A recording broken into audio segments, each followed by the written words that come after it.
Thank you, Scott. Welcome, Scott. Welcome, Eliza. Welcome to all our viewers. We are on YouTube. We are live, so everyone is welcome. Thank you all for watching. Welcome to our YouTube channel as well. Besides being on Facebook, we're on YouTube on our Chabad of Forest Hills North YouTube channel. We have a lot of beautiful things that we are presenting there as well, both from these halacha classes as well as all different types of things. All the different types of things that that we advertise in Chabad in form of video, and everything has a section. It's a beautiful library, a video library, a Torah library. So please, you're welcome. Feel free to go there and enjoy Torah classes as well, besides everything else. And this is live there as well as on Facebook. And we thank all our viewers for coming to watch. Happy Adar, and like Scott says, Mazal Tov. Yes, Mazal Tov to the entire community. I have to say, this is not a personal simcha when a newborn child is born into the nation of Israel. This is a simcha for all Jewish people. Today's day and age, we, you know, and with everything that's going on, with the difficulties of of birth, that unfortunately some have, it's a blessing, and it's a simcha, and it's a joy when a brother or sister is born. Part of our brothers and sisters of the Jewish people, and therefore it's our own blood, and therefore it's a big simcha. And we're asking and we're wishing. We want to thank you all, number one, for all your wishes, your kind wishes. And we're also thanking you all for your, all of you who have generously showed your kindness, both via wishes and the beautiful gifts that you surprised us with. Thank you so much. And we're asking Hashem, we're wishing that, number one, Freda should grow to Torah, Chuppah, and Maasim Tovim, for Torah, Chuppah, and wedding and good deeds. She should give a lot of nachat, a lot of pleasure to her parents, family, and friends. And she should be a true Bat Yisrael, a true daughter of Israel that goes in the way of Hashem. And we're wishing everyone, both our viewers and those that are not watching right now, that will watch later, whoever hears this or whoever doesn't hear this, we wish them. We wish all of you the same blessings back that you've blessed us, and that you should see blessings in your own lives. Those that need to have children should have children. Those that need to have an easier time in business should have easier time in business. Those that need an easier time between husband and wife should have an easier time between husband and wife. Those that need health for themselves or their children. And it goes on and on. I'm wishing you abundance of blessings, both physically and spiritually, for whatever you need and want should be fulfilled. We should be able to share with you and your simchas, Bez Hashem. And this simcha of the newborn Freda, our daughter, is going to continue. Bezrat Hashem, we're going to have a big kiddush to celebrate, and we'll stay tuned for that. Hopefully even before Pesach, if we can. It's important to make a kiddush, even though by a boy we make a brit, we make a shalom zachar, but by a girl it's a very important thing, even though we don't have those parts. But a kiddush is a very important thing for the girl to make, special kiddush in honor of her birth. So that's going to come, Bezrat Hashem, very soon. We just have Purim right now, and many other amazing things coming up. Also Pesach preparations, and Chaya, thank God, is doing well. Mom and baby are doing great, and Chaya just needs to rest up. The baby needs a little bit of rest before the celebrations. I'm sure everyone's going to want to see her. And Bli Ayin Hara, Baruch Hashem, we're thanking Hashem for all this kindness. So, yeah, thanks again, and welcome everyone to our Torah class. We're hitting Purim, and we're holding by Shabbat Zachor, where we are remembering the Amalekites, what they did to the Jewish people on the way out of Mitzrayim. If we recall the story of the Amalekites, that when the Jewish people left Egypt. So we had the story of Egypt, we had the story of going out. It's interesting that it coincides with the story of Pesach. You know, if you think about it, Purim, the story of Purim, and then Pesach, It's two different stories. One is Exodus, one is going out of Egypt, and the other one is about Haman in his time, in a totally different era. But it ends up being that they have some sort of, number one, Haman has to do with Amalek, and Amalek was right after Egypt, right after they went out of Egypt. So everything is very divine. We sometimes think in Torah, sometimes things seem misunderstood, or I should say that's the right word, misunderstood. It's really understood. It's really, everything makes sense. The question is not, it doesn't make, we don't say it doesn't make sense. We should say we don't make sense. That's really the way we have to look at things. And perhaps we'll start seeing better if we look at ourselves, that we need to delve deeper. Perhaps we will start making sense of things a lot easier. We won't ask as much, perhaps. And especially if we ask questions, which is important. And I ask you all to please ask questions, whether we answer it now or later, but please ask. We say, those that are shy will not learn. Yes, welcome Scott and your dear wife, Liz. Welcome you both to our class.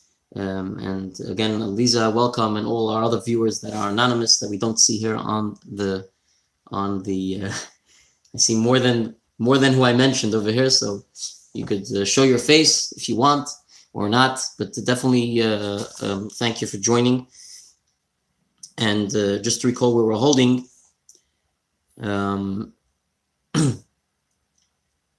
so like we said, this Shabbat is Zachor. It's the remembrance of the Amalekites, because the Amalekites are Haman. It's the same lineage.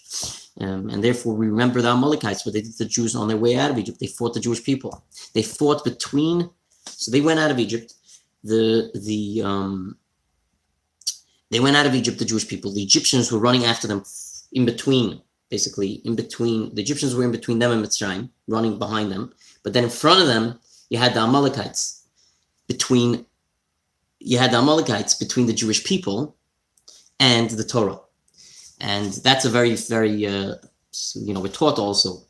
The Rebbe explains that in one of his talks is that the whole concept of us being in between, the Amalekites, being in between the Jewish people and the Torah, was because they wanted to block the Jewish people from receiving the Torah. It was the coldness towards Torah. And that's what Amalek is. This whole concept of Haman is the concept of coldness. When we talk about coldness, we're talking about coldness towards Torah, towards mitzvot, towards important things, towards Jewish values. What we sometimes end up being in those situations, sometimes more than sometimes, in this physical world we live in, where we have a surroundings where we're between people that we have to put on a good act for them, a good show, a fake. It's all what we call a haken shaynik. It's just to put on, be on our best behavior. What do you call it? The modern way of acting, like they call it, which is sometimes, unfortunately, negates Torah and makes us a coldness towards it. Because if we're going to be proud Jews in those types of situations, sometimes we're looked at like, oh, you're a loser, and it puts you in that mode where you start feeling like bad about what you're doing, and it gets you that feeling of coldness towards what's right. And that's the Amalek. And it could come in that type of way, which sometimes is more, it's something that we relate to, we see in our lives. And then it could come in other ways. It could come in more deeper ways, more, sometimes it could be in a way where a person is actually in a Jewish environment or in a kosher environment or in a holy environment, and it comes at him. And it comes at him to play around with him in those situations too. So it really varies. A lot of the time it ends up being in those modern physical, this world we live in, when we're at business, at work, in between different people that put us in that feeling, make us feel like we have to be subjugated to them and go in the way of this modern world we live in, which is not necessarily the Jewish way. And the coldness is very dangerous. It breaks the person, and at the same time, we're told we have to break the coldness. It's not something we could refine. It's not like a Yetzer Hara, evil inclination. By an evil inclination, we're taught in Chassidut, in Kabbalah, that you could actually elevate it. You could actually hold yourself back. You could make it want good things too. Because it's whole point of evil, the evil inclination within us, it has a desire. It happens to be that it wants bad things right now. We could actually channel it, right? If we get to that level, which is a very high level, but we could actually channel it to want also good. Whereas Amalek, when we're talking about Amalek, which happens to be the lineage of Haman, which is Haman, Haman is breaking. That type of person, that person that comes to us, that evil that comes to us, come in all different shapes and forms, that is a coldness towards Torah. That's it's making us, trying to make us cold to anything right in such a way, such a strong coldness, that the only way to resolve it is by breaking that coldness, by breaking it. The only way to get rid of it is not refining, is breaking. That's how bad it is. So Amalek, in a sense, is like a step up. It's like it's in worse, meaning it's a step down.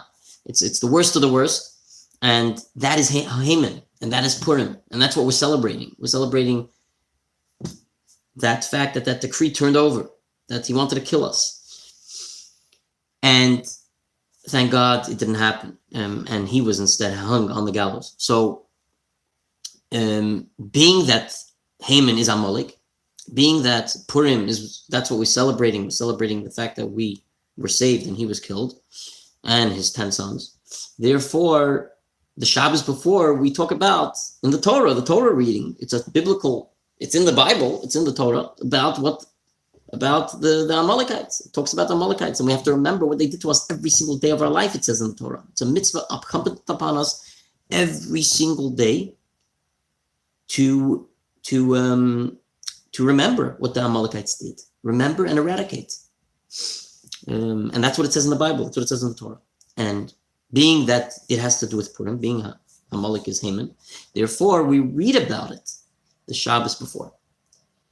And the Shabbos before, the Shabbos right before Purim, and we call it Zachor. Zachor, which means remembering. And that's actually the words of the pasuk, of the paragraph in Torah. Zachor et asher asa. Remember what Amalek did to you. And it's an obligation of the Torah. Because the whole concept is you have to remember it. It's actually an obligation. It's a biblical commandment also on this Shabbos. It's not some rabbis decided. The Shabbos before Purim. Shabbos before Purim, which happens to be the Purim holiday, was a holiday that the rabbis established. Nevertheless, the Parshat Zachor, to read the Zachor portion of Amalek, this Shabbos, the Shabbos before Purim, is a biblical commandment. Maybe it's hard for you to digest, but that's the point. The point is because this is a biblical concept. It's a biblical concept. It's a biblical commandment that we have to remember every day. That means every day after prayers, you actually meant to say those words. There's a paragraph there that you meant to read about it. I read it every single day, and you can look at it if you want, and you could ask me about it if you want, and I could share with you that paragraph. And it's actually something that we're meant to read every day. This Shabbos before Purim, it's an obligation upon men, women, and children of the Torah, an obligation of biblical commandments, not a rabbi's commandment, even though rabbis are like Torah, because the Torah tells you have to listen to the rabbis. And sometimes people differentiate between rabbis and Torah. If you asked me, I'm sorry to say, there's no difference. Even though, yes, of course, sometimes when it happens to be when you have to make a law or a ruling, and there are different situations that get involved, and you have to know how to respond to the ruling, yes, it might make a difference if it's rabbinic or Torah. But in concept, when we're talking about Halacha, code of Jewish law, how you have to act, we talk about this law and that law, and you could do both of them, we regard both of them important, and they're both the same. We say Minhag Yisrael, even a custom of Israel, is like Torah. So a rabbinical commandment is definitely like Torah, because the Torah itself tells us you have to listen to the rabbis. So this is not even a rabbinic commandment. It's a biblical commandment. It's a full-fledged biblical commandment, and it's incumbent upon men, women, and children to be in the synagogue the Shabbos to hear those words of Zachor. More than anything else, this Shabbos, there's 2 Torahs that are going to be brought out of the ark, and the second one is going to be, the first one is going to be portion of the week, Vayikra, which is a beautiful portion in itself. We spoke about last week the concept of Vayikra el Moshe. Vayikra means the concept of Gilui, of revelation, which is a beautiful thing. And again, when we read it and we delve into the depth of each portion, depth of everything we're doing, and you see the blessings that are within everything we learn and read, and it's not just words, and it's not just a story, and you actually tap into those blessings, you actually see the blessings. And you might think I'm a nut, but I'm telling you that I practice this my whole life. And you might say, it's easy for me, Rabbi. Yes, you might be right.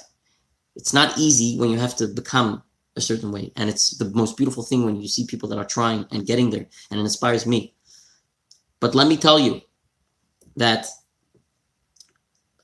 the only thing that I wanna say is special about being able to do it throughout my life is I've witnessed the blessings. And therefore I wouldn't say that when I'm doing it, I have all the how do you say it, the zest, what you call it, the excitement, like a person who's doing it for the first time. And that's something that I could learn from all of those that are doing it for the first time. But definitely there is one thing I could say, I'm a witness.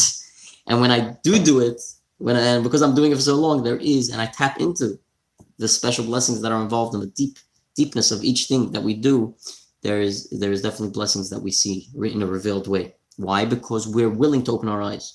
We're not waiting. We're not keeping things on the surface.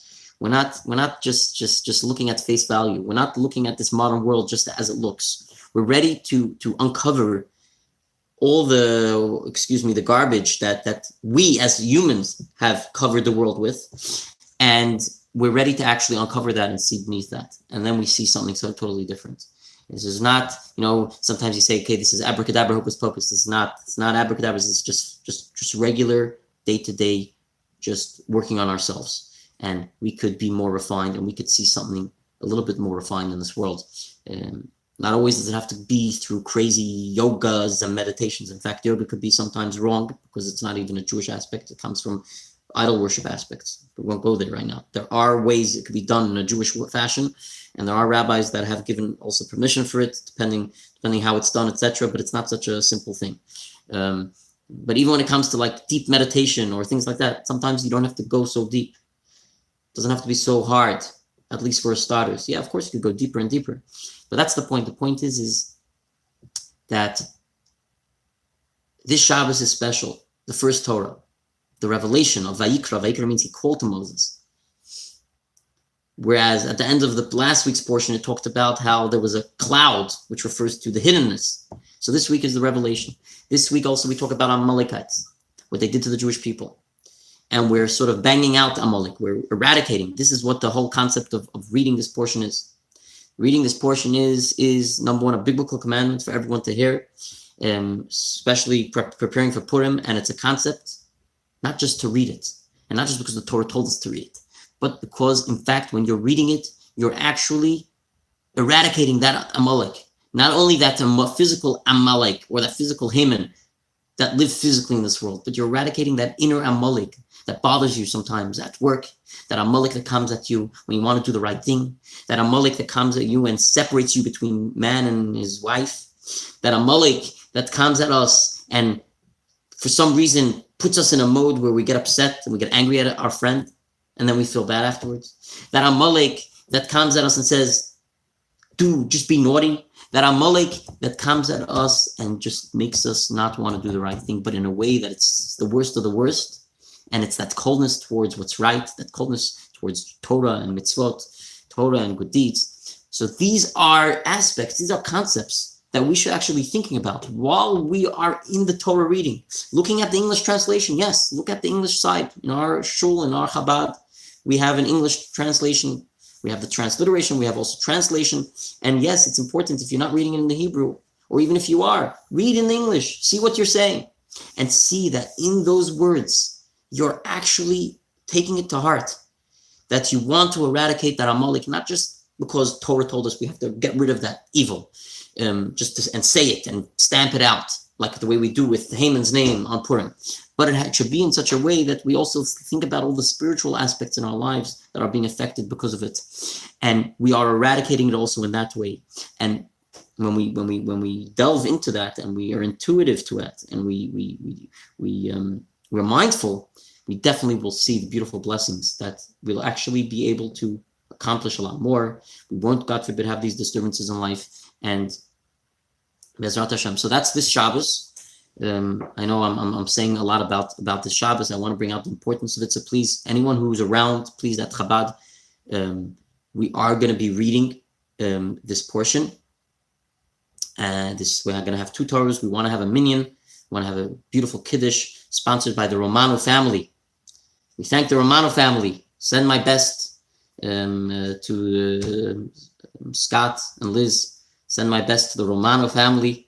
Reb Eli and Ethel. We want to thank them daily for the kind Kiddush sponsorship, which we're doing in their honor this Shabbos, in honor of Parshat Zachor, this special Shabbos before Purim.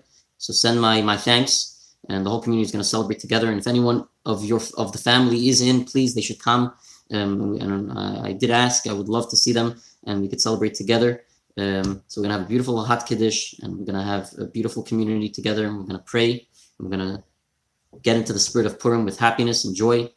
And we're going to have a Torah class as well at 9:30. But at 10 o'clock, please, if anyone could come for the minyan, if anyone wants to reach out to me and let me know that they could come for the minyan, that we know we could rely on them, that will be very helpful. Because for the most part, here at Chabad, we really are we've been doing very great with a minyan every week. We've had more than 10 men every week, a beautiful crowd, with a beautiful Kiddush every single week, nearly every single week. And we would like to do that, especially this Shabbos, because of its importance. So please, whoever could come, please let us know. Thank you, Scott. Appreciate it. Much thanks. Give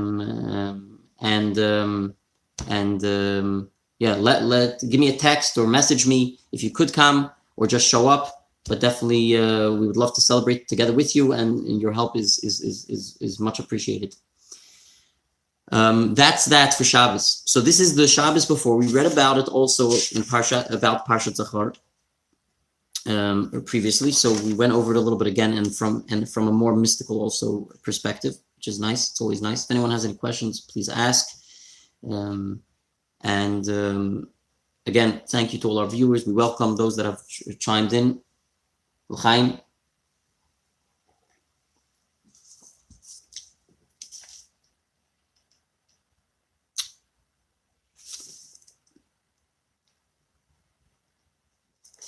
So we spoke about the Al Hanisim.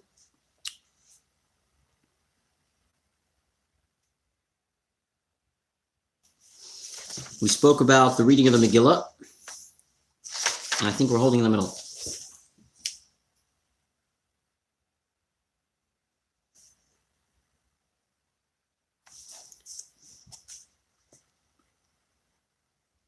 Yes, we're holding in the middle of the reading about the reading of the Megillah.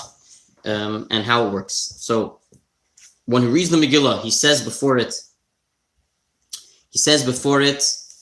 3 blessings. Al Mikra Megillah, on the reading of the Megillah. And then there's a second blessing. And this is we're talking about as the person who's reading for the people, the Megillah. And then we say Sha'asa Nisim, we say that he made for us miracles. Again, the whole blessing. Baruch Atah Hashem Gam Chalam. Sha'asa Nisim Lavosenu. Bayam Mahim Izman Azeh, he made for us a miracle. And then the third blessing is Shechianu, that we're renewing. We're doing the reading of the Megillah once again. This year again. So there are 3 blessings. Everyone has to answer Amen. That's the person who reads the Megillah. Actually, who's reading has to say these blessings for the Jewish people, for the community. After the reading, the custom in Chabad is first to say a blessing, Haravis Rivenu. There's a special blessing, Haravet Rivenu, and also to say Shoshanat Yaakov. Maybe some of you know the song, Shoshanat Yaakov. Ta'ala V'Samecha. There's different ones. Very nice songs, and you could Google them, Shoshanat Yaakov. Beautiful songs to get into the spirit of Purim. Maybe they have English ones too, who knows. But there are different tunes. And we'll definitely have it playing here on Purim. And then after that's done, when the Megillah, with the 3 blessings before, we read the Megillah, bang Haman, all that stuff. And then after we're done the Megillah reading, there are 2 sections we read, Haravis Rivenu and Shoshanat Yaakov. And afterwards, you roll back the Megillah. We said it was open like a letter, so now we're rolling everything back in. However, there are those that this is the custom of Chabad. There are those that have a custom to actually roll it up first and then say all the blessings after we're done. It says also that it's customary and it's important not to speak between the brachot, between the blessings and the beginning of reading. And if a person speaks, he has to go to the beginning and make the blessings again. Would you believe it? Also, in the middle of the reading, he shouldn't speak. And if he spoke, the blessing, the speaking is not a major interruption. It's not really an interruption. But the main part is that he shouldn't speak between the blessings, because you have to start reading. You said blessings, you have to make sure to read right after blessings. You're saying blessings on the reading, and you don't read, and you start talking, so then that's a problem. But if you started already reading, so then if you made an interruption between, at least you could say, I started reading. When do we say this is okay? This is all with when do we say this whole law? Specifically when the person who is going to be the person reading for everyone. But the person who is listening, if he speaks in the middle, while he speaks, he didn't hear what the reader was saying, and that is a different problem. So if the reader was the one speaking in the middle, at least he stopped reading, and he's speaking, so he can continue reading. But if the other people are speaking, and the reader, and they have to listen to the reader, now because they spoke, they didn't hear. So there, it's not just the problem of no interruption, that we could say it's no interruption, but he also is not hearing what the reader said. And therefore, because he didn't hear, he's not fulfilling the mitzvah. Welcome, Inessa Rottenberg. Welcome. Welcome all our new viewers watching with us. Thank you for watching.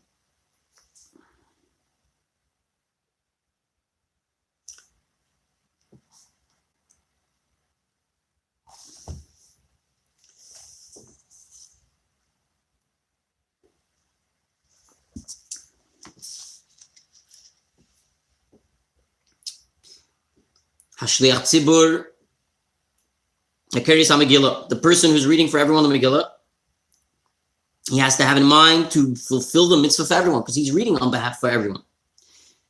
And everyone who's listening also has to remember to be fulfilling the mitzvah through that person. So everyone has to have each other's mind. It says also that you have to hear every single word, and if he misses one word, or he hears a word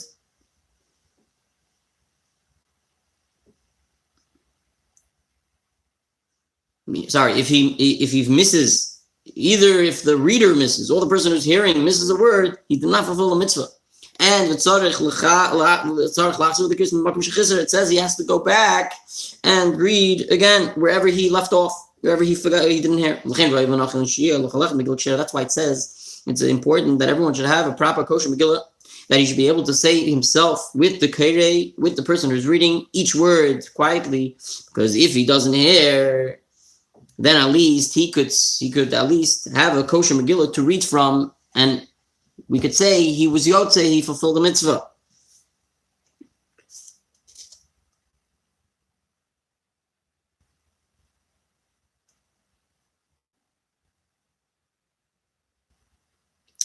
Because if he doesn't hear it from the Bal Koreh, at least he could say, I read it from a kosher Megillah. That's what he says over here. That's why some people do bring a kosher Megillah with them to show. It says, look what it says over here. It says about a woman who has the intuition, I guess, and stands in the women's section. If it's possible, it's even better that she should also have a kosher Megillah. Because there by the women's section, because it's the women's section, sometimes they don't hear well. And that's not okay, by the way, that the women shouldn't hear. And that's why we always try at Chabad that we should be closer to the women, make sure that they hear. Again, we are very pro and want to make sure the women get whatever they need and want, as long as it's for good, because they are very holy, and we have to acknowledge that and respect that. And sometimes the things that they do seemingly don't take much, and for the man has to do a lot more. The reason being is because the women are on a higher level. And that's why also when it comes to these things, we have to respect them. And we can't just stand in a different section, because they also have to hear. We have to stand right near them. They have to hear just like the men have to hear, equal and important that they should hear. And that's why, because sometimes, unfortunately, the podium in the synagogue sometimes for some reason is not that way, and the women won't hear properly, and the women have to hear. That's why they should have their own Megillah Kasher, or that at least that they could, a kosher Megillah, they could read from, that if they didn't hear properly, at least they're reading every word from the kosher Megillah. So that's something that just one of the rabbis mentioned, which is important to note.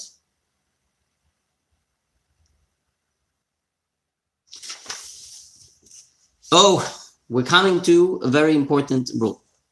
Something that we mentioned actually on Purim. It's a very special lesson on Purim. Actually, the Halacha speaks about, which we're going to read right now, and it's a very special, beautiful lesson for us as Jewish people to take from it. Not just from, again, not from face value. The Halacha is telling us also a special, deeper message. When he reads the Megillah Lemafreya, backwards, that's what it means simply. Lo yatsa, he has not fulfilled his obligation. What does it mean he reads the Megillah backwards? Let's say he starts from the end of the story of Purim. So that's going his way up to the beginning. So that's called backwards. He starts in the middle of the Megillah and he mixes everything up. That's a problem. He's not doing it in a sequence of events from beginning to end. That's a problem. He has not fulfilled the mitzvah. Okay, that's the basic halacha, and that's what everyone knows. But he says like this: Misha Mashlim, meaning we'll mention the deeper aspect to it in a second. Therefore, if a person finishes off the words that he didn't hear from the person who read, he should continue in the reading of the Megillah until he is meeting up with the person who's reading, and then he should continue listening. And it sometimes happens to the best of us, even to me.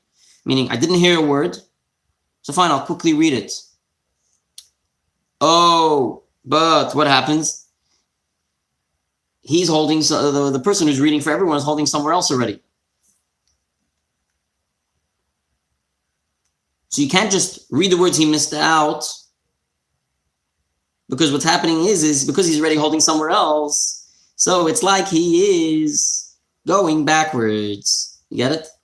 He's holding already further down, and now you're going back. That's called going backwards. So therefore, to prevent the concept of going backwards, that's why you shouldn't just read the words that you missed.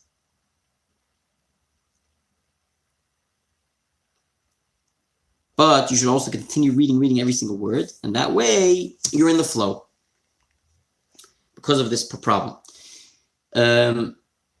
What's the concept of Akeres Megillah Mafreya Liyatzis? That I've explained, a beautiful message. That one who reads the Megillah as a history book, and we've mentioned it throughout the years sometimes. When he reads the Megillah, Lemafreya, backwards, meaning to say it was an old time, it's an ancient history book. It's a story. It's a story that happened in the shtetl. It's a story that happened once upon a time. Hopefully everyone believes that it happened. Maybe you have some people even look at it like a story, a maisa, a nice story, God forbid. But hopefully that's not the case.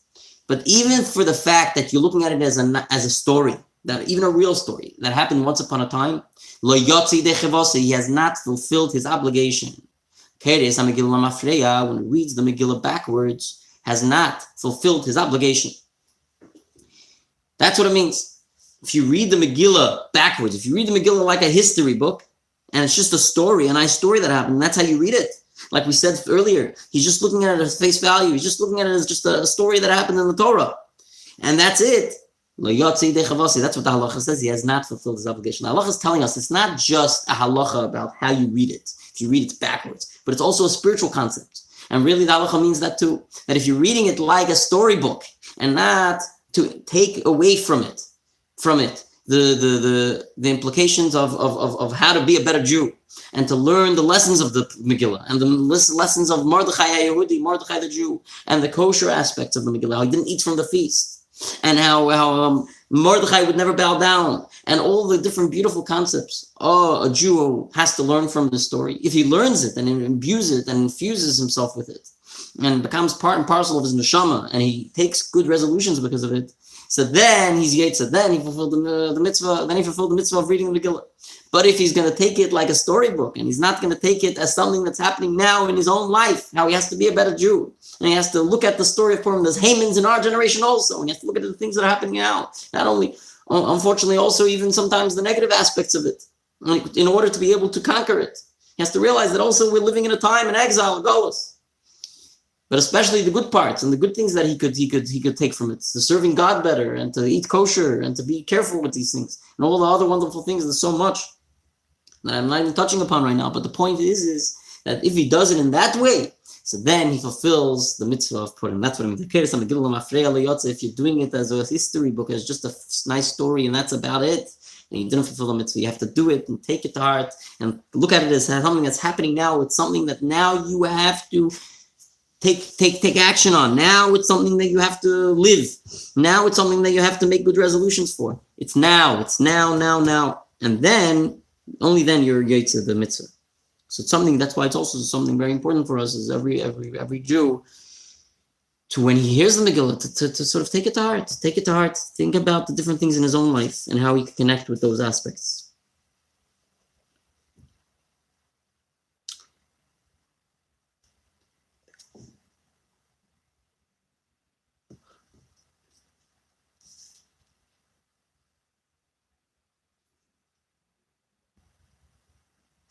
What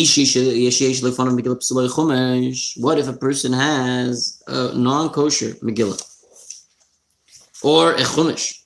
He should not read it with the Shliach Tzibur, with the person who's reading for the community. Because if he's going to read, he's not going to hear what the Shliach Tzibur, what the person who's reading is saying. Even if he's going to have in mind, even if he's saying, I'm going to have in mind,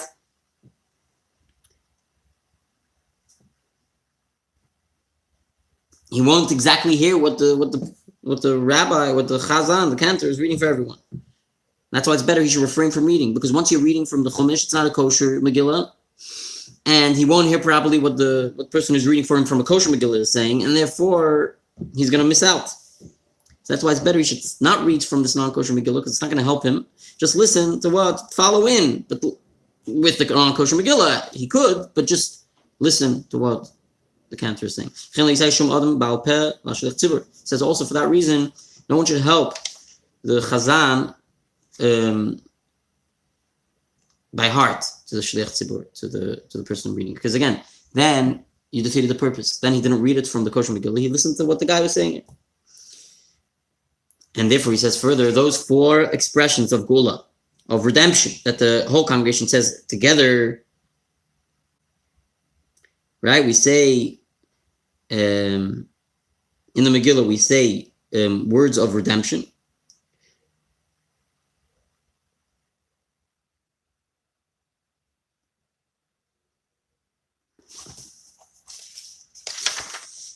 I'll tell you what it is like this. He says like this.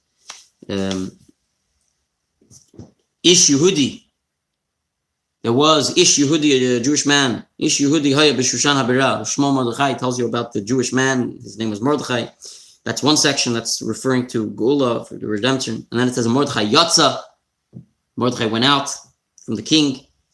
It's also expression of Gula, and says La Yehudim Haysa'ira. Basically, these are expressions of goodness and bracha and blessing and redemption. It says also for the Jewish people there was light. It's the third one. And then it says Kimar Yodechai Yehudim Mishnah Lamelech.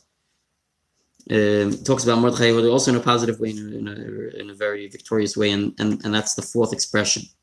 So those 4 expressions, when the whole congregation says together, the shliach tzibur, the person reading for the congregation, has to make sure to repeat them from the Megillah, the kosher Megillah, in order to be able to fulfill the mitzvah for the congregation, because for them themselves reading from a non-kosher chumash is not going to help. And that's why he has to make sure to repeat it inside the Megillah, the kosher Megillah, with the parchment, that everyone else could fulfill it. Again, it's all about the kosher Megillah. It can't just be from a book.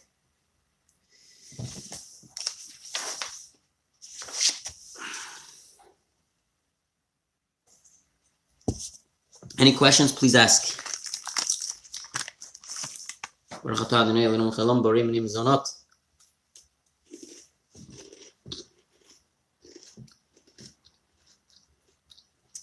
Just another few minutes, and we will conclude.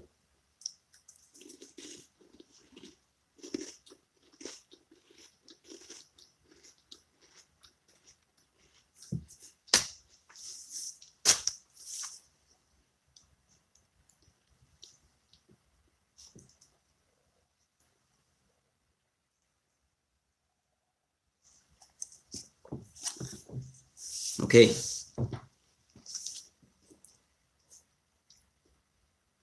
When are we ready to fulfill the mitzvah of Megillah? Fulfill the mitzvah of Megillah. He already heard it. What happens? Now he's saying it for someone else. He's doing it to mitzvah for someone else. He's trying to help someone else. So if the person who he has to fulfill the mitzvah for him knows how to read the blessings himself, we'll let that person who has to hear the Megillah to read the blessings, because it's better that if he already read and was fulfilled the mitzvah already, why should he read the blessings again? It's probably not only a why, it's problematic. So that person who he's reading for him, he shouldn't say the blessings on his behalf, the person who's reading now that fulfilled already his mitzvah, but the person who he's reading for should say the blessings, and then he'll do the reading. If the person doesn't know how to read, which we find that many times, unfortunately, the person is not able to, either because he's not well or because he doesn't know Hebrew, whatever it is, in Chabad it happens many times, so that's why we'll end up even saying the blessings for him, and it's okay, it's allowed. And if it's a woman, then we say that the person who's reading should read it better.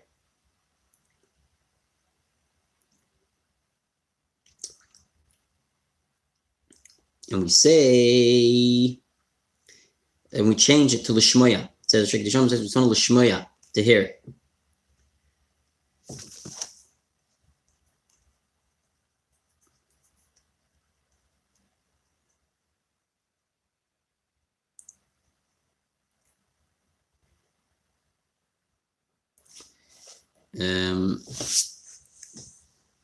Instead of likre, to read.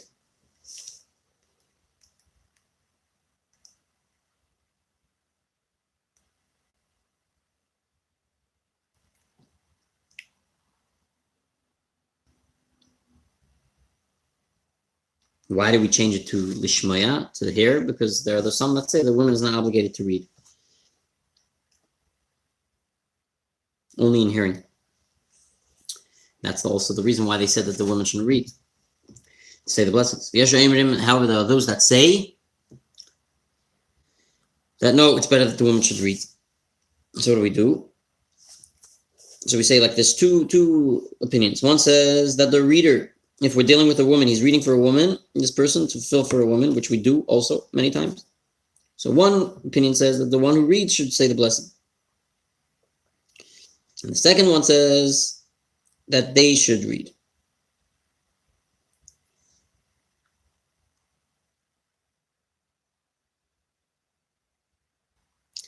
And in our circles,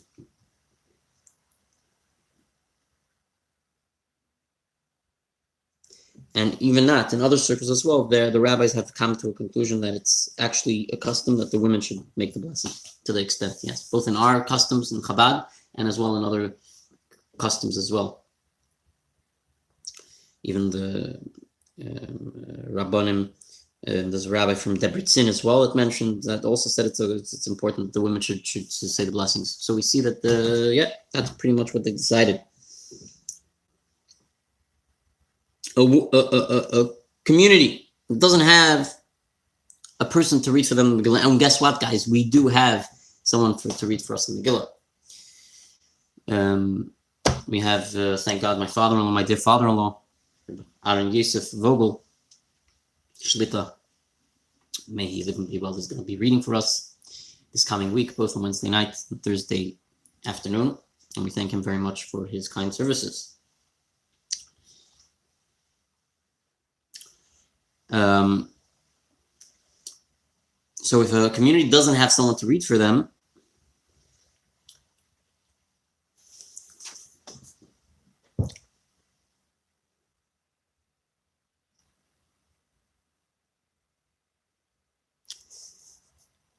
with the right song, right, with the right music, with the right tamim, so then at least that person should read without the tune, if he knows how to read just the words. That's what it says. At least he should read the words right, that he shouldn't say something different than the story, because the whole point is everyone has to hear the correct exact words of the story.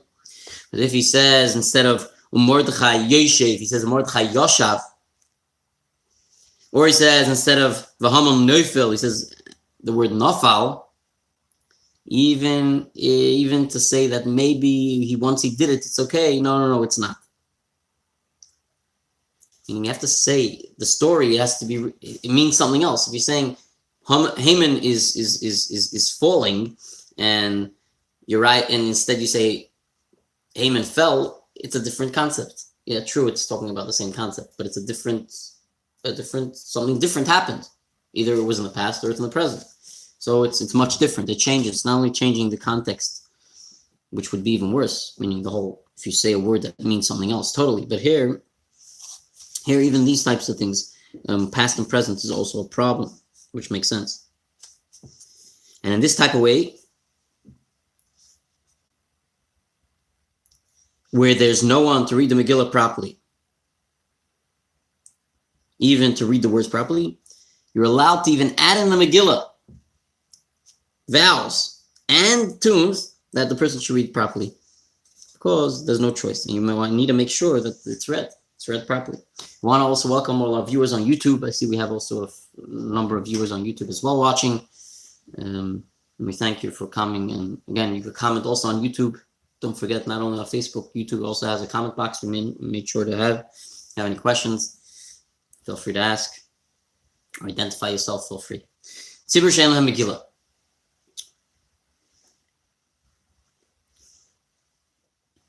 A community that doesn't even have a Megillah, a kosher Megillah, like it's meant to be, like the law is. But if it is written on parchment, just it's missing a few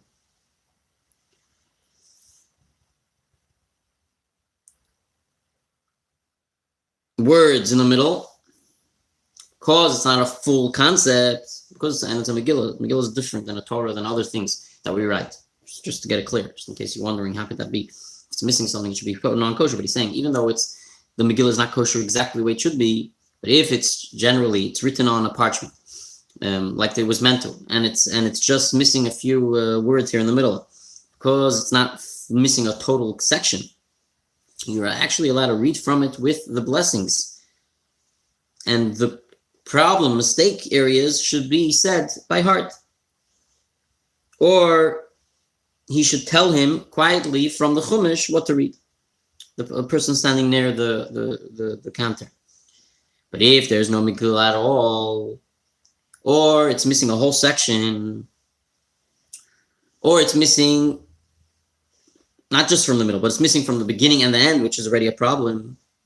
It's not like just missing from the middle. So then what do you do in such circumstances? You don't have a proper Megillah, it's not allowed. So what are you going to do? Okay, you have to read from the regular Chumash, our books of the Bible, of the Torah, that we have in our shul, that everyone reads from, everyone looks into from when the cantor reads from the Torah scroll. So same thing with the Megillah. Everyone's going to have to pull out a regular Chumash with the Megillah inside it, that the Megillah has in it, and they're going to have to read from it. Everyone by themselves, and we're not going to make any blessings. It's not like there's going to be one guy reading for everyone. Everyone's going to just read themselves, no blessings. And Baruch Hashem, we don't have that issue. We have a Megillah, it's already ready to go, to rock and roll, and we're going to read it with the blessings. And it's going to be nice. And if a person only has a non-kosher Megillah, a person, an individual, on his own, he should read from it without the blessings.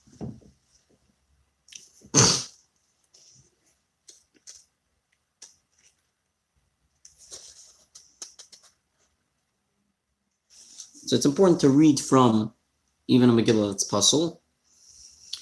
Something special about it, as long as he's doing it on his own, as he's by himself, whatever it is. Okay, we're about to end. Next week is going to be Purim on Thursday. So we'll try to make a lesson in one more class, because we have to get to the basics, and we did not. It's not a lot. The basics are very, very, very short. We can go through it quickly, but we're not going to do it today, because today is already we're running out of time. Basics, I'm talking about the mitzvot, the mitzvahs of Purim, the special deeds that were meant to, the good deeds of Purim, the 4 mitzvahs of Purim. We mentioned them already. The gifts, 2 gifts to your friend. It doesn't have to be to more than one friend, but you're allowed to do more if you want. But the point is 2 types. two types, shakol mezonot, like a liquid, and let's say a cooked food, or a mezonot, like a piece of cake, and two different types of foods, and then it could be to one person, and then there's the matanot levionim. It says matanot, it says in plural, meaning it should be to two poor people, coins that are the equivalent of a meal. So that would be maybe a sandwich, which could be around $5, let's say, or $6. If it got higher, the price, depending on what type of sandwich you get also. So you could decide. And then we have to do the reading of the Megillah, which we're speaking about right now, which, don't forget, there's one by night and one on the day of Purim. And then there's the Sudas Purim, there's also the Feast of Purim, which is very important to start during the day. So we have to go through the details of those laws so everyone knows them. It's very, very important that everyone accomplishes them on Purim. It's a very important mitzvot to do. We didn't get to those details yet, and that's why I'm hoping that before Purim we'll make one more class, even though it's not going to be Thursday. Usually this class is on Thursday because Purim is going to be Thursday. Even though on Purim itself we'll be here and make sure everyone is able to do it, but because we want people to feel good about what they're doing and understand what they're doing, etc., we will hopefully we'll proceed the class to Thursday, to Purim sometime, hopefully, and we'll announce when that is.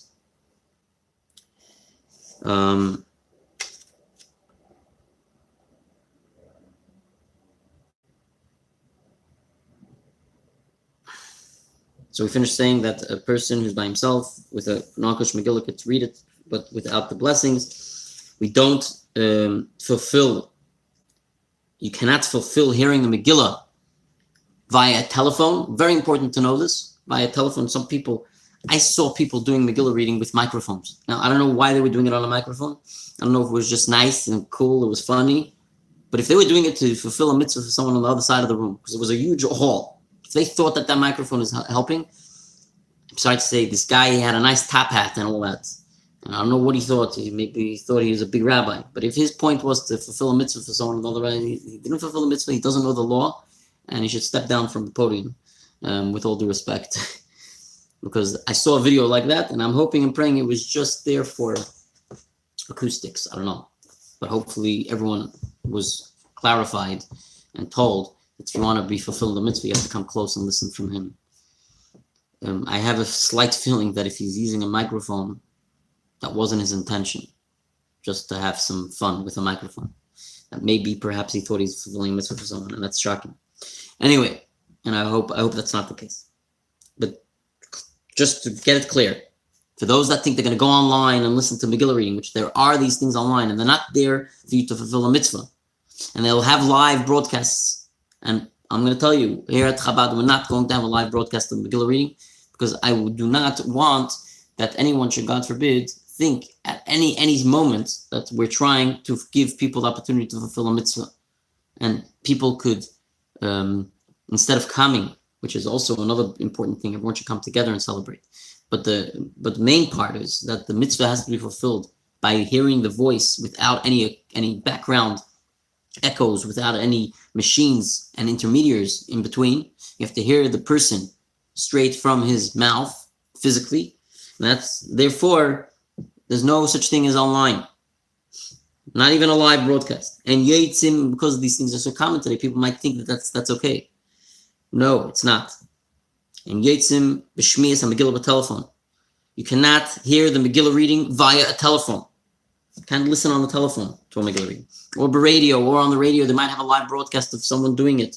Maybe just tell you a news article. Maybe they're not doing it for bad reasons. But you're going to think, okay, I'm hearing Megillah, yay, I fulfilled it. I was exactly stuck somewhere, and I missed the Megillah, but now I heard it on the radio. What a divinity.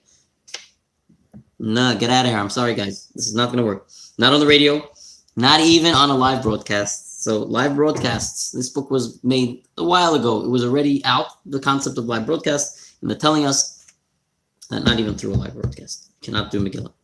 And therefore, also, for the same reason, if a person is going to hear through a ramkel, through a microphone, he has not fulfilled the mitzvah. Like we just finished saying, I saw such a thing online. Unless he heard the voice of the person himself that wasn't through any of these other channels. So if he actually heard the person himself in a real way, in a physical way, besides all those channels, even if those channels were still there, but he also heard him himself, that's a different story. That's what he's trying to say. And that's why unless he heard from the person himself and he's sure that the microphone did not get in the way, didn't get in the way of him hearing the real voice of the person reading. It didn't confuse him. Let's say maybe he thought he heard it from him, but really it was the microphone that he was listening from. So even if there's a microphone, but he could determine, he could say for sure, meaning at least he could say that it was for sure the voice, not the microphone, meaning he was standing close enough, so then we'll accept that. It's a different story. But if he's solidly hearing it from a microphone, solidly hearing it from these other channels, from Shidur Chai, from a live broadcast, from a radio, etc., or like he says, from the telephone, definitely that's not going to happen. It's not allowed.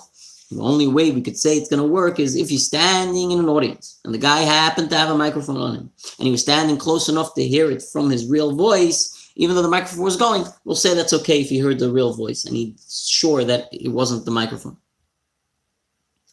He has to be very sure. And unfortunately, I don't know if that's always the case. So that's where we end. And that's where we have to remember to make sure to be in shul. And that's why we have to come on Purim. To hear the Megillah, we have to come on the night, on Wednesday night, and we have to come on Thursday. He's going to talk about the customs of how to read the Megillah, which is not as important, but we'll go through them quickly. Next class, hopefully we'll do sooner than later, and we'll finish up with all the mitzvahs of the special good deeds and important mitzvot that we do on the day of Purim. And we'll go through that in that next class.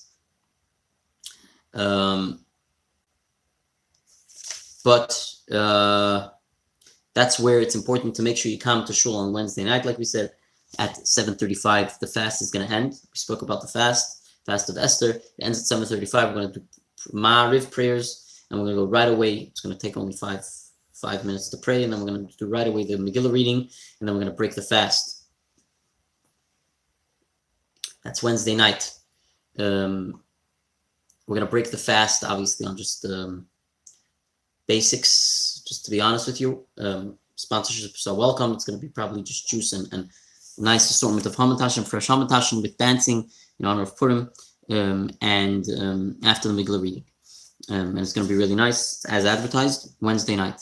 Important to come and hear the Megillah, and we'll also dance and enjoy together. It was beautiful last year.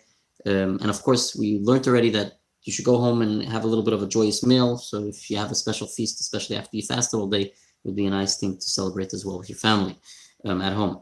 But our big feast, the big feast, is the Feast of Purim, which is a mitzvah, a big mitzvah, and that's one of the mitzvahs of the day that we'll talk about later, as soon as possible. And that is going to be on Thursday. Thursday at 5:30 starts our big event, a Purim in the Persian Palace. This Purim in the Persian Palace is a theme that we're going to be doing, which is going to be Purim in Persia, exactly as it was.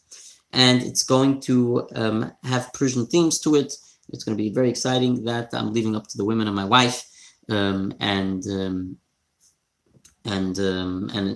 they do a great job, and I rely on them, and I thank you all very much.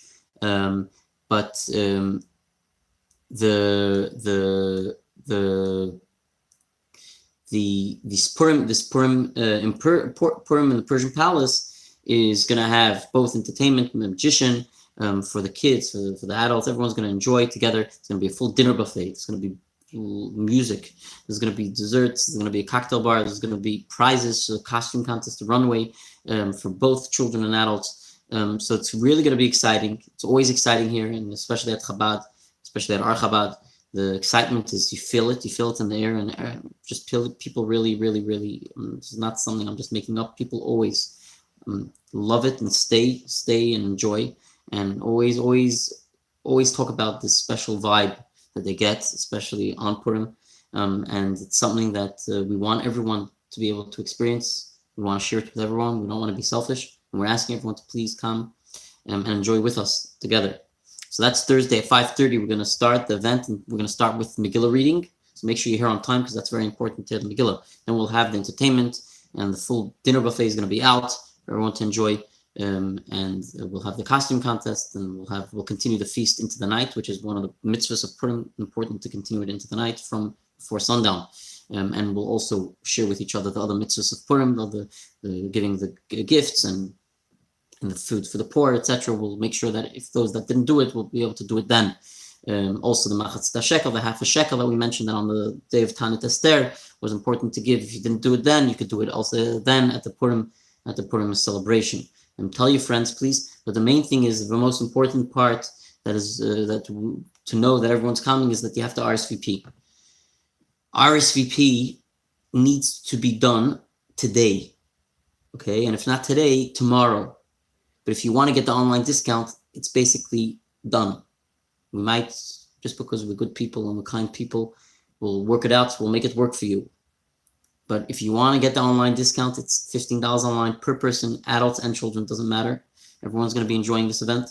This is a very, very minimal amount that is going towards, it's a donation, treat it as a donation. It's going towards Chabad activities. It's going towards this event, which is very, very minute, this amount. And we don't take it for granted. We appreciate it very much. But on that note, so number one, make sure you RSVP.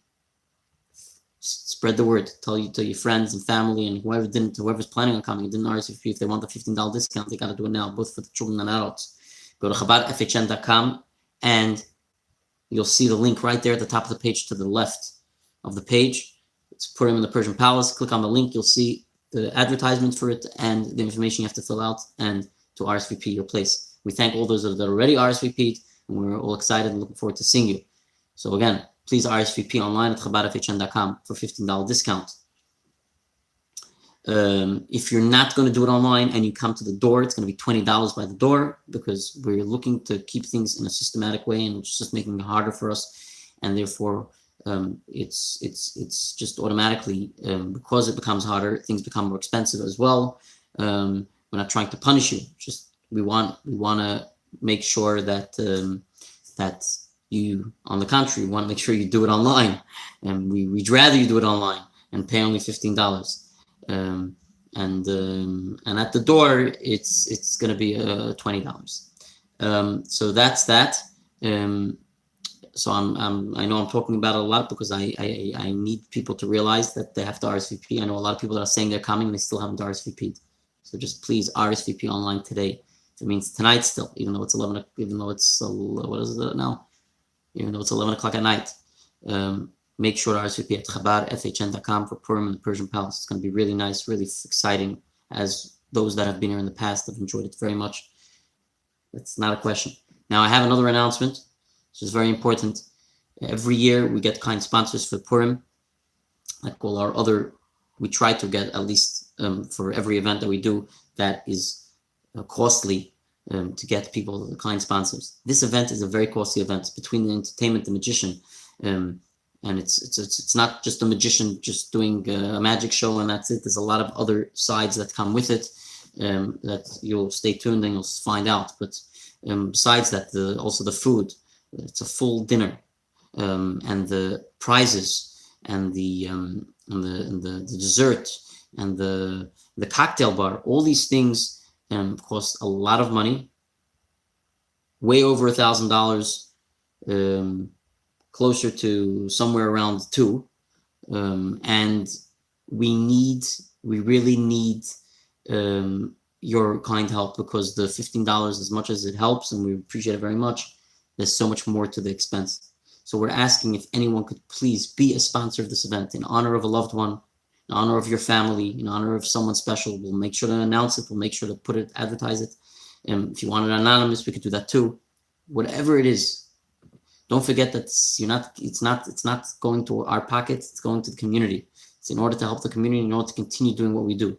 And we are always there for the community. And we're just asking for those, especially those that benefit from what we do, to please show your kind support.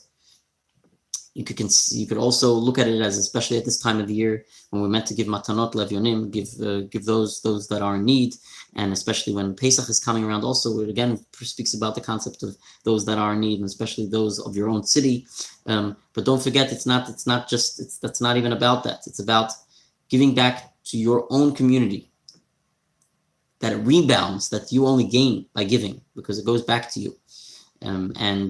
It's not for ourselves. It's not for an individual. It's for the community. In order to be able to have a successful event, a beautiful event, we need your kind help. So please, if you could be a kind sponsor of any of the above that I mentioned, if you want to be as the sponsor of the cocktail bar, of the drinks, we need wines and beautiful vodka, whiskey, because it's Purim after all, for l'chaim, and there's going to be people, and people say l'chaim, and it's important to say l'chaim, whether it's on wine or harder drinks. But we're still looking for kind sponsors, and that's costly, hundreds of dollars worth for that. We thank God had a beautiful kind sponsor of wine last year, and we're very thankful for that. And this year we are looking again for wine and vodka and whiskey sponsors as well. If anyone could be a sponsor for the dinner, anyone could contribute towards the dinner, and or the entertainment, or the prizes, or the dessert, whatever it may be. If we're looking for increments of $360 of sponsorships, if you could do that, that's great, and we're very thankful. Whatever you'll give, however, will be helpful towards it, and if you could do whatever you can, that's much appreciated. Like I said, this is a very costly event, and the RSVP is very minimal, and it's appreciated, but it's not even covering even a drop of what is needed. So we're asking, please, for your kind help, both those that are coming or those that even can't make it, but they want it to be in honor of someone special. And I would say, do make it. Don't not make it. Do make it, especially if you're investing, especially if you're doing a mitzvah and giving tzedakah, and you're giving it towards a good cause. Why shouldn't you also enjoy it and be part of it? So please, whoever could please help, please let us know. You could call me directly, and you could send us an email and let us know how you could help. Or you could just go to the donate page, chabadfhn.com/donate, or go to the Purim Persian Palace RSVP form. There you will also find the options for donations on that same page that you RSVP, and you could pick an option as you wish to participate. And we thank you so much. We thank all our already kind donors that have already contributed towards Purim. Yes, we have a few people that have already contributed towards Purim. You know you are, and we'll mention you again soon. We thank you very, very much. Thank the committee of Purim, the women committee, and we thank them all for their kind help, and you know who you are. And thank you again for watching. We're holding back Purim, and it's going to be great. Don't forget also there's a teens Purim extravaganza, amazing event, Purim in the 70s, if I'm not mistaken. It's going to be in Dix Hills, and we're partnering with them, and our teen seat in Central Queens is going to be participating. So if you have any teens that you know, spread the word. It's going to be on Wednesday nights for them, and we have an amazing program arranged as well for them on Wednesday night. And besides that, Pesach is coming, so yeah, that's already up as well. So whoever wants to, and we've already got RSVPs for Pesach. Whoever wants to RSVP for Pesach, please let us know. Whoever wants to contribute towards expenses that are very high for Pesach, please let us know. And there is more to come, and we'll keep it at that for now. Have a good Shabbos. Have a easy sleep tonight, good sleep, and a successful day tomorrow, and a good Shabbos, and a happy Adar, and a happy Purim. Get pumped, get excited, because it's real. It's this month. It's happening in not even a week anymore. And this night, Thursday, next week is going to be exciting here. And I hope till the late hours of the night, because it's important to celebrate throughout the night, and hopefully we'll catch up some sleep after Shabbos comes in, because you're not going to, or you'll catch up some sleep after we're done here, because hopefully you won't go to work on Friday, because it's Friday anyway. I don't know if that works for you, but it should be that way, like in Israel. But either way, you'll catch up later to sleep, hopefully. You know, at the end of the day, it doesn't hurt. It's only once a year. So it's real. So happy Purim. Again, Mazal Tov. And looking forward to seeing you all Shabbos. And thank you all. Thank you. This is Rabbi Mendy Hecht of Chabad of Forest Hills North. And thank you all for watching. Shalom.